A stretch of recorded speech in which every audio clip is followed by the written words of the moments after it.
Fala pessoal, estamos aqui no Sem Roteiro Podcast, nosso segundo episódio, recebendo meu amigo Luiz Campos, advogado, amigo de religião também.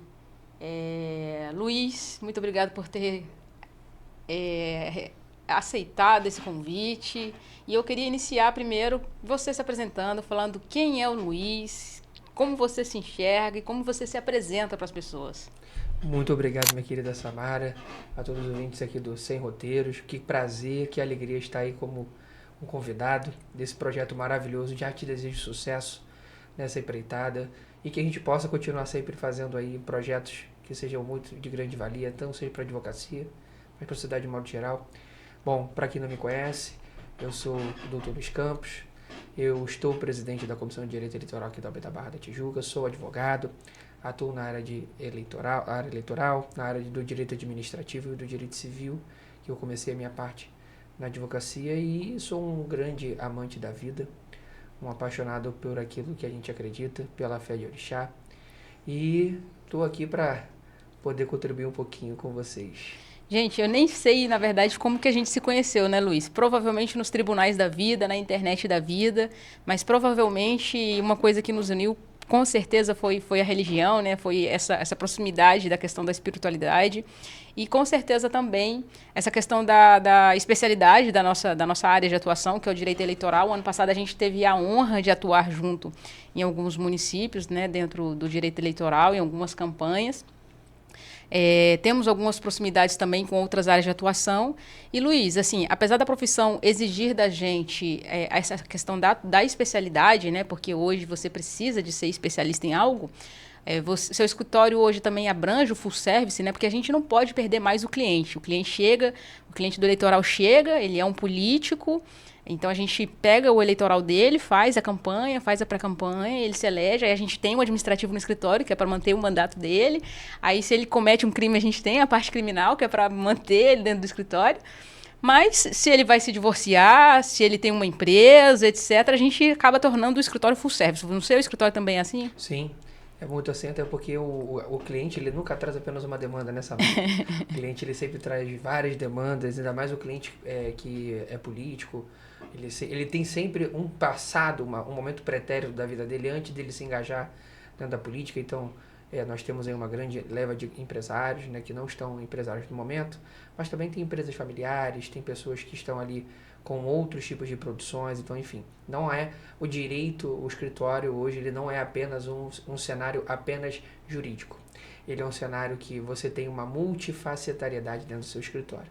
Então, a gente lida com marketing, a gente aprende o marketing, a gente aprende a contabilidade, a gente aprende a fazer gestão de pessoas, gestão de projetos, e a gente acaba até mesmo usurpando a parte jurídica. Até a questão da psicologia, né? A gente passa a ser psicólogo dos nossos clientes também, né? E o engraçado é que, na verdade, assim, de um modo geral, além dos clientes, a sociedade ela está precisando de escuta ativa. Ela precisa muito que as pessoas elas voltem uma certa empatia. A rede social ela ajuda muito, mas ela também, ao mesmo tempo, ela apaga algumas circunstâncias, dentre elas o afeto. Então, a falta, às vezes, do afeto. Então, o cliente, às vezes, não está querendo nem vir no seu escritório. Quantas vezes você já deve ter visto um cliente que ele só queria vir aqui para conversar com você? Ai, doutora, obrigado, fui embora. E não deixou nada. Não é que ele não deixou nada, mas ele deixou, fez com que a gente entendesse que o afeto é importante. Eu ainda me denomino jovem advogada, né? Porque o jovem advogado, eu acho que a OAB fala que é até 5 anos, né? Uhum. Mas esse ano eu fiz 10 anos de advocacia e eu acho que eu posso já começar a dar algumas dicas aí para os jovens advogados, né? E uma das dicas que eu dou é dê atenção para o seu cliente. É justamente isso. Porque a partir do momento que você der atenção, ao invés do seu cliente vir atrás de você para, olha, como é que está meu processo, você vai lá e fala como está seu processo, ele acaba trazendo outras demandas para você, para o seu escritório, né? E é justamente isso. O seu cliente quer atenção e é chamar. Seu escritório nunca vai ficar vazio. Liga para o seu cliente, chama ele para vir, dá a atualização do processo, toma um café. Acaba que ele vai contar um outro problema que ele achava que não tinha solução, que ele achava que... Enfim, e você vai ajuizar aquilo e pode ganhar um danos morais, um JEC, enfim.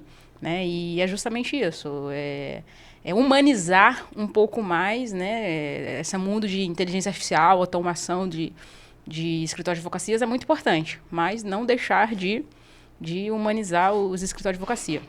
E, Luiz, uma coisa que eu aprendi com você, né, que, na verdade, eu entrei na OAB por conta de você, foi por conta de você, né? Participei de comissões por conta de você. Na verdade, eu participei da comissão de Direito Contábil em Campo Bangu, mas como membro, depois como vice-presidente sua na Comissão de Direito Eleitoral na Barra da Tijuca, e vi a importância, na verdade, só aqui na Barra da Tijuca com você, né, de participar ativamente da comissão, do network com os colegas, como que esse network te traz mais ativos para o escritório, te traz mais conhecimento a nível técnico para você mesmo, a nível pessoal. Então, eu queria que você falasse para os novos advogados e para os velhos também, que não frequentam, não velhos, tá, gente? Antigos. Experientes. A importância de frequentar a OAB, né? E quais são os benefícios que a OAB traz ou quais são os benefícios que ela tem que trazer para a gente, né? Não, sem dúvida. Assim, Samara, eu acho que é muito importante a gente lembrar que na advocacia a gente precisa estar dentro para melhorar aquilo que reflete lá fora.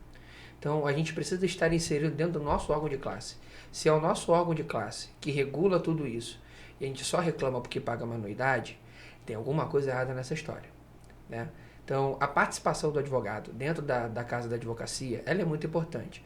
Então, dentro do Estado do Rio de Janeiro, a gente tem 64 hoje subseções, que até o ano passado foi criada a subseção de Mesquita, separou de Nova Iguaçu e criou a subseção de Mesquita. Então, nós temos, além da seccional, nós temos 64 subseções.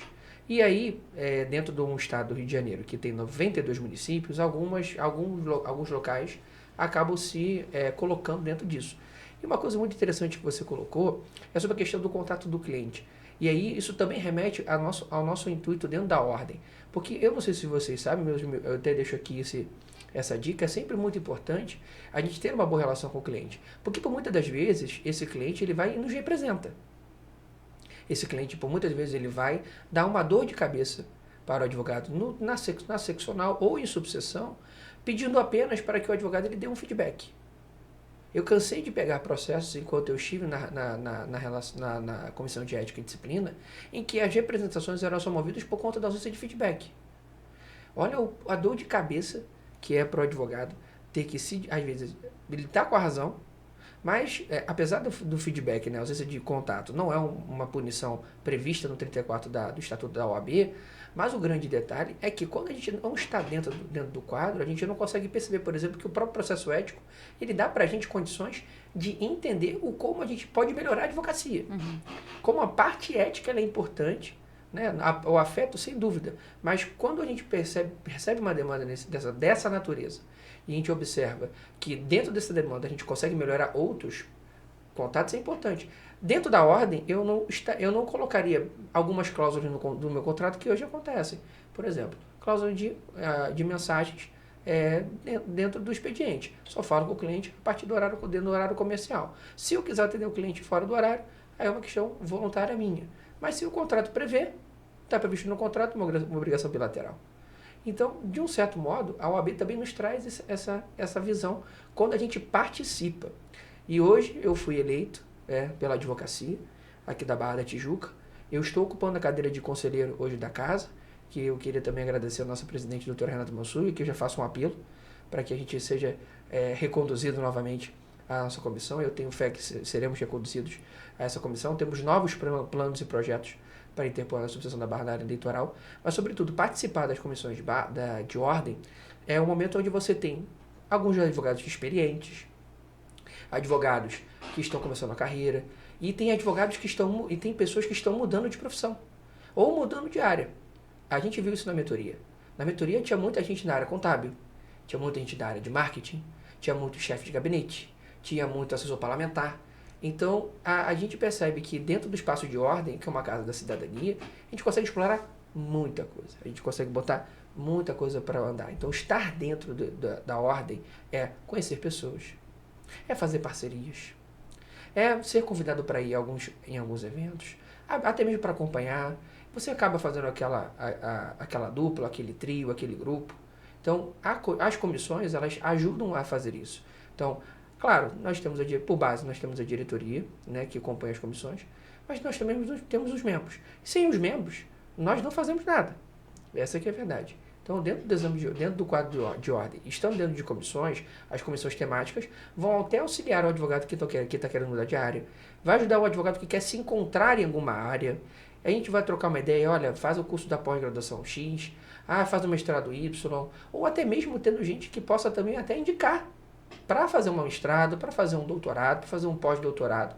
Então, ali você circula pessoas, circula ideias. Então, é dentro que você consegue melhorar. Sim. Então, estando dentro, a gente consegue ajeitar muita coisa na vida da advocacia. E, Luiz, você faz parte de uma comissão também religiosa, né? Isso. Como que funciona essa comissão, a busca? Esses dias teve um ataque a uma instituição religiosa, né? Que Isso. até você postou um vídeo bem caloroso nas redes sociais. Como que é a luta, assim, nessa comissão específica, que é bem pessoal, para mim e para você nesse sentido? Aqui na Barra, eu tenho um prazer enorme de ser secretário-geral dessa comissão. E tenho uma honra máxima também de dividir a diretoria com 2 expoentes dentro da área religiosa, né, que é o Rogério e o Eduardo. E o Rogério é pastor evangélico, e o Eduardo é músico da Igreja Católica. Legal. E tem uma participação muito grande, porque ele foi advogado do Mitra, da Arquidiocese. E, de um certo modo, dividir isso é a gente ter visões do lado hegemônico da coisa e quem não está próximo da hegemonia, ou seja, quem é adepto de religião de matriz africana ou, como o pessoal costuma dizer, religiões não cristãs. Né? Não são tão adeptos a isso. Então, participar dessa comissão faz com que eu consiga escutar o outro lado, entender o que chega para mim. E eu consigo também passar para eles, olha, a maior reclamação de todas. E recentemente, a gente conseguiu instalar, graças à nossa querida nossa hoje presidente, doutora Ana Teresa Basílio, a Comissão de Advogados de Axé. Justamente com o intuito de atuar no Estado inteiro, criar delegados, ou seja, criar colegas que possam atender as demandas que estão dentro do Estado do Rio de Janeiro. Porque chega para a gente a demanda, como chegou da casa, infelizmente, da zeladora ali no Maracanã, da Tenda Espírita Caboclo Pena Dourada. Chegou para a gente essa demanda, um ente federativo, uma coordenadoria está assumindo esse caso até um determinado período. Muito embora, a gente sabe que a intolerância religiosa, o racismo religioso, ou o racismo propriamente dito, ele tem outros desdobramentos. Então, a comissão nos permite também estar junto dessas demandas, ou até mesmo num espírito colaborativo, para ter uma empatia. Eu acho muito interessante a ideia da comissão, porque a gente também tem um trabalho muito pioneiro aqui na Barra, que a gente tem um convênio com a Rede Multiplan, que tem o Espaço Mulher, que é o espaço destinado a atendimento para mulheres vítimas de violência doméstica ali no New York City. E essa ideia com a Rede Multiplan de criar esse tipo de espaço também uma ideia nossa, da gente poder ampliar isso.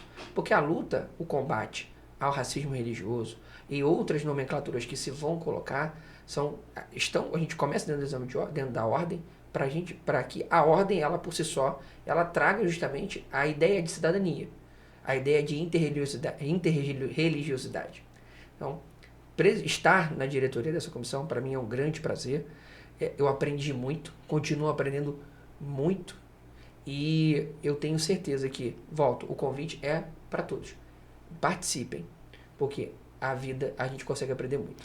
E tem uma outra comissão que o Luiz faz parte, que é a B Vai ao Bar, né? Ele não perde a oportunidade de levar todo mundo para o próximo barzinho da esquina, né? Sempre quando acaba as reuniões.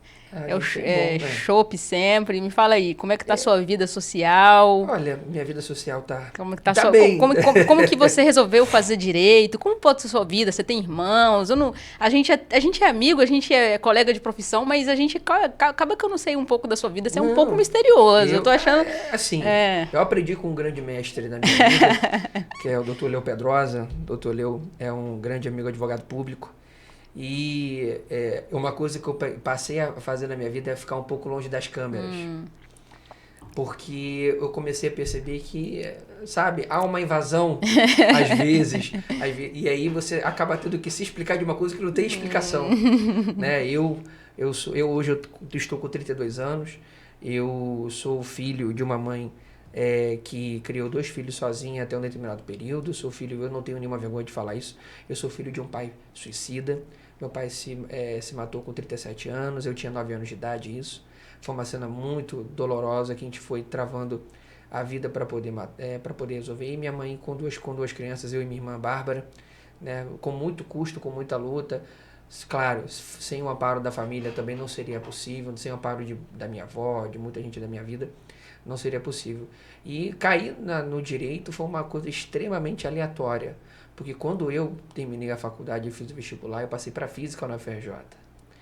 E eu passei para física, passei licenciatura, e no campus da Ilha do Governador, no Fundão, que era onde eu ia fazer licenciatura. Só que na época, aqui no Rio de Janeiro, isso em 2011, estava tendo muitas reportagens na época de assaltos, estupros naquela região da cidade universitária, porque de fato quem transita ali, né, sabe que é muito deserto. Então, se não fosse o Hospital do Fundão e nem a UFRJ ali naquele campus, aquilo ali viria um grande palco.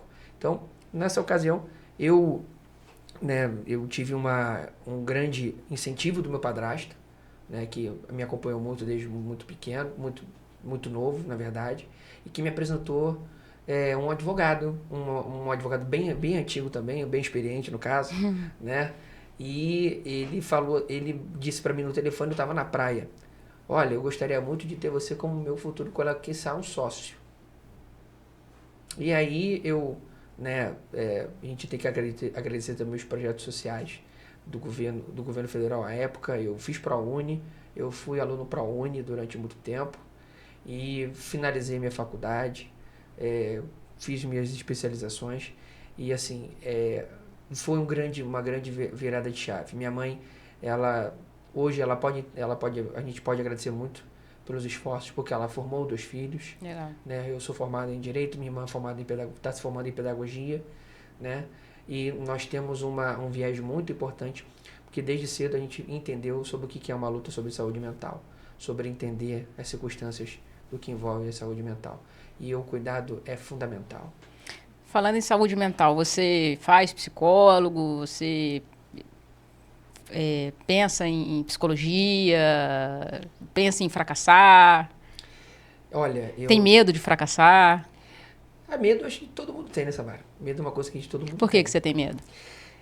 Porque uma das coisas que muito mexe comigo é eu ter medo de decepcionar quem eu amo. E decepcionar quem eu amo, pra mim, é uma coisa que, sabe, me mata absurdamente. Quando o papai faleceu, né, uma das coisas que eu fiz uma promessa e eu tento cumprir essa promessa até agora, é que ele me deixou um legado muito positivo enquanto significado de família. E eu só tenho memórias muito boas para ele. Então a promessa que eu fiz foi: um dia eu vou ser um homem melhor que o senhor foi para mim. Então quando eu disse isso, e eu lembro como se fosse até hoje, eu nunca vou esquecer, foi no cemitério do Catumbi, depois de não sei quantos anos eu não pude ter o acesso, assim que papai faleceu, de ver todas essas circunstâncias de papai. E minha mãe preservou muito a gente sobre isso. E a partir desse momento eu falei assim: eu vou ser uma pessoa melhor do que o senhor foi para mim. E hoje eu vejo na expectativa de família, o meu medo é decepcionar quem eu amo. Então, todo dia eu vou me empenhar, todo dia eu vou dar o meu melhor para fazer, todo dia eu vou acordar e botar um sorriso no rosto. Porque eu acordei, eu tô vivo, eu posso agradecer pela minha vida, eu posso beijar quem eu amo, eu posso tocar, eu posso fazer uma série de coisas. E volto, se hoje, por exemplo, não é nem aproximando a morte, mas espantando, porém, a gente tem que saber ser grato muito à vida. A gente teve esses dias um falecimento de um grande babalorixá, que foi o Mauro de Oxum, lá de São Paulo. Foi um babalorixá aqui no Rio de Janeiro que fez história e foi para São Paulo fazer a vida, e em 3 de 4 meses de casa aberta, reabrindo a casa, teve um infarto fulminante. Então, entender que a concepção da vida é um sopro, ela dói, mas a gente tem todo dia uma oportunidade para poder fazer diferente na vida das pessoas, até na advocacia. Então, não é viver por viver, é a gente viver com propósito. E o bar é uma coisa maravilhosa, porque o bar pra gente é onde a gente consegue trocar onde a gente consegue ser um pouco mais humano, estar um pouco mais próximo dos nossos amigos, ceder um pouco ao excesso de formalismo. Então, de um certo modo, eu gosto muito de confraternização, eu gosto muito de ter meus amigos em casa, eu gosto muito de poder fazer uma brincadeira, coisa do gênero, eu sempre fui muito família. Então, eu penso também que se eu puder contagiar um pouquinho sobre o que eu tive, aliás, eu continuo tendo isso, eu não perdi isso, continuo tendo. Então, para mim, o significado de confraternização, de família, bar, tem muito a ver com confraternização. E eu adoro fazer E isso. me fala o seguinte, quais são os seus hobbies? É música, toca algum instrumento, faz algum esporte? Qual é Olha, o teu hobby, assim? Olha, eu estou tentando retomar alguns hobbies que eu tinha, né, lá atrás. Eu gosto muito de ler, principalmente leitura dos livros das nossas tradições, até porque eu debato muito com algumas pessoas antigas. Eu gosto de jogar futebol, que eu acho que é um clássico, boa parte das pessoas. Eu gosto de um pouco de videogame, apesar de eu não jogar, de estar jogando muito. É, eu sei tocar atabaque, sou uma pessoa que sei tocar atabaque, aprendi durante muito tempo isso, eu sei tocar um agogô, então assim, eu já participei de gravação de estúdio, de cantiga de umbanda, Ah, que então foi legal. muito bacana, foi uma experiência maravilhosa. Então assim, acabo tendo alguns hobbies básicos, mas o que eu gosto mesmo de fazer é viajar. E como advogado, assim, qual foi o processo que mais te tocou? Porque eu tenho um processo que me tocou, foi um processo criminal que o cliente ele era culpado, mas ele tinha o direito de sair porque ele tinha uma condição de saúde bem vulnerável. E eu tinha feito o pedido demorou, aí ele teve uma piora, um quadro de piora, comprovei o quadro de piora, pedi, e em questão de 48 horas ele faleceu, né? E aí quando negaram, aí eu informei que ele tinha falecido, assim, aquilo ali para mim Horrível. foi péssimo, assim, porque quando você informa aquilo ali pro tribunal e a vontade de falar assim, a culpa é de vocês, Somos né? obrigados por nada. Obrigado por nada, Obrigado por exatamente. nada. Inclusive, vocês iam negar o que, assim, Era direito básico. né? Na verdade, se ele estivesse vivo, vocês iam terminar de matar ele, né? Mais alguns dias. É, eu tive um caso assim, muito legal, porque foi logo no início da minha advocacia. Eu fui estagiário da PGM e muito tempo depois apareceu, por ocasião, uma ação de medicamento para fazer. E era de uma senhora que morava na Rocinha e ela fazia tratamento de hepatite C. E esse medicamento, por incrível que pareça, ele custava 80 mil reais. 80 mil reais. E aí, por ela ser uma pessoa portadora de hepatite C, ela foi transferida para o Hospital Geral de Bom Sucesso. E lá ficou internada. Nesse meio do caminho, quem trouxe essa demanda foi um grande amigo meu, que é o Dr. Luiz Valério, que é hoje é presidente da Federação das APAES do Rio de Janeiro, do Estado do Rio de Janeiro, que vem numa luta, aliás, quero fazer um convite aqui para todo mundo, que dia 4 de abril nós teremos a caminhada de conscientização do autismo na Praia de Copacabana. Acho que a gente está sempre próximo desses movimentos sociais que para a gente é muito importante, ainda mais para pessoas que não estão em condições de ter os grandes acessos, de bons acessos. E nessa ocasião ele me trouxe essa demanda, esse meu amigo Luiz Valério, e nós fizemos essa demanda em conjunto. Eram 3 caixas de medicação, no total de praticamente 240 mil reais, que era o que ela precisava. E cada caixa de medicamento tinha 28 comprimidos. E numa situação de vai para lá, corre dali, manda pro NAT, volta, ganha liminar, não tinha, em tese, a medicação no estoque da secretaria. Numa ocasião, na semana, ele me mandou mensagem: Felipe, ela vai ceder. Ela está cedendo, não está aguentando mais. Até que na sexta-feira, salvo engano, eu fui olhar o andamento do processo e o Estado respondeu dizendo que as caixas já estavam disponíveis para retirada na Secretaria Estadual de Saúde. Quando isso aconteceu, isso era umas 5 horas da tarde, 6 horas da tarde de segunda. Aí eu falei para ele, Luiz, segunda-feira manda irem lá na Secretaria de Saúde para retirar a medicação, porque a caixa tá lá. É só ela ir lá. Na segunda-feira, iriam desligar os aparelhos. Caramba. Ela tinha pedido para desligar os aparelhos. A filha dela foi na primeira hora, pegou as 3 caixas, e quando ela chegou no hospital com as caixas, ela falou: mãe, A gente conseguiu as caixas. Ela não sabia onde enfiar a cara, porque ela só chorava. Então, foi uma das coisas que, assim, foi no início da advocacia, mas foi um caso tão lindo, que a pessoa falou assim, doutor, eu queria muito que o senhor viesse aqui na minha casa tomar um café. E assim, isso deve ter uns 7 anos. Aí agora, recentemente, a gente descobriu que ela faleceu. Mas só o fato da gente poder ter dado mais 7 anos para aquela pessoa, imagina o que ela não conseguiu. A advocacia é uma profissão muito árdua, né?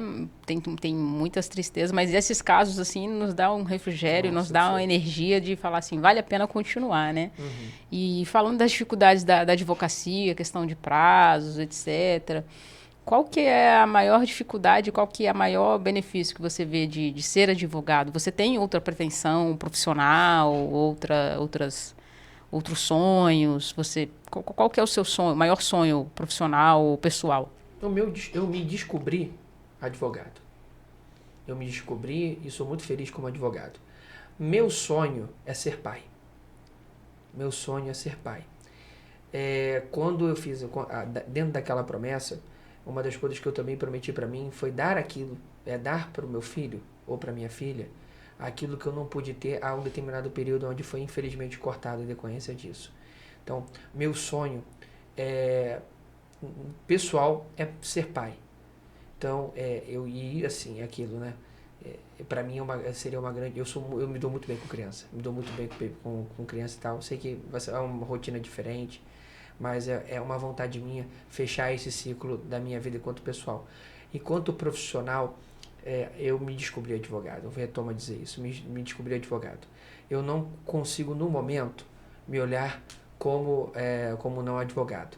Eu tenho um projeto, né? Eu tenho um projeto que talvez daqui a 10 ou 15 anos eu conto com meus colegas para vir ao quinto como desembargador do Tribunal de Justiça. Claro que é um caminho até lá muito árduo, é muito estudo, é muita batalha até lá. É um projeto, pode ser que eu mude de ideia, mas, né, acredito que nós temos uma geração que tem muito a contribuir com a magistratura. Muito, porque nós temos vivências gigantescas. Sim, assim, e é importante, né, o magistrado hoje, ele viver a ponta aqui, né, porque a maioria dos magistrados hoje parece que não tem muita convivência com a realidade, né, pelas sentenças você vê que, poxa, parece que ele não sabe como que acontece a realidade do que ele está sentenciando. Uhum. Bem, Luiz, eu queria que você falasse de algum assunto que você se sente à vontade, quer deixar alguma mensagem para as pessoas, enfim, fica à vontade para falar o que você quiser agora. Olha, você me pegou um pouco de surpresa, porque falar um assunto assim, eu vou deixar uma mensagem que eu semana passada estava falando isso para todo mundo. Gente, eu vou distribuir amor, hoje eu quero distribuir amor, eu vou distribuir amor. E eu escuto muito música agora, eu gosto muito de música. E tem uma música muito bonita que me faz sempre refletir sempre sobre amanhã. E a gente tentar, pelo menos no meio caótico, sempre demonstrar as coisas. E essa música, ela é uma música muito significativa, porque o refrão dela, ela fala justamente da questão do pós-mortem. Ela fala o seguinte, que quando me chamar saudade, eu não preciso de vaidade. Eu só quero rezas e nada mais. Então, se você puder amar, ame. Se você puder perdoar, perdoe. Se você puder rezar, reze. Se você puder gritar, grite. Porque uma hora esse silêncio ele vai chegar. Uma hora o silêncio ele chega. E é um silêncio que ele é integral. Eu não consigo gritar e eu também não vou conseguir ouvir. Então, hoje eu penso muito em valorizar quem está próximo. Quem me dá a mão, quem me dá o esteio, quem me dá segurança e quem me dá amor. Acho que o grande ponto é isso. Se eu puder deixar uma mensagem pelo menos de carinho, a gente precisa amar. A gente precisa voltar a ser um pouco mais afetuoso com as pessoas, porque de frieza e de coisas muito duras já basta o direito com as suas leis. Ah, que legal, gente. Esse foi mais um podcast do Sem Roteiro.